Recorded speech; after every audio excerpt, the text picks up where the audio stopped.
Excuse me, हजुरलाई कस्तो लाग्यो ठाउँ? ठाउँ त राम्रो लाग्यो तर मेरो मनमा अलिअलि पीडा छ।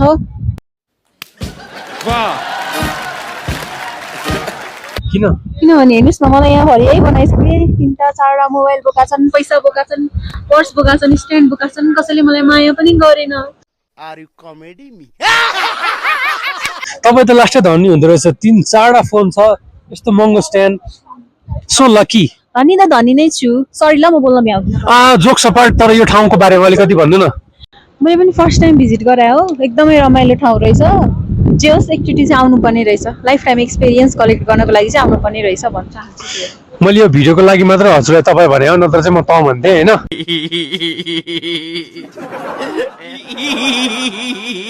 मैले पनि तपाईँलाई त नै भने।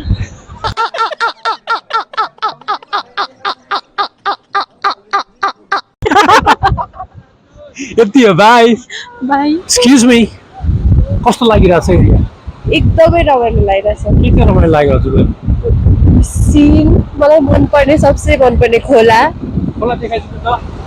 सबसे बेस्ट माउन्टेन्स, माउन्टेन्स, कस्तो रमाइलो है? एभ्रिथिङ, सबै कुरा एकदमै राम्रो छ। यो आउनै पर्ने ठाउँ हो होइन त एउटा? Must go, everyone must visit this place.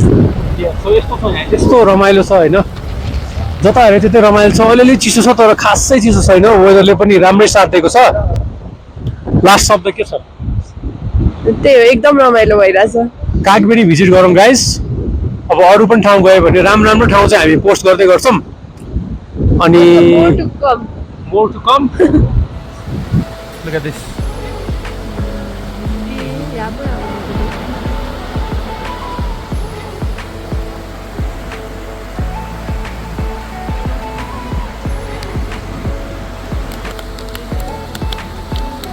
पागल हो, तँ पागल हो, तँ पागल हो। कागबेडी ल, त्यसो तेरा फलले अन्डा दिन्छ।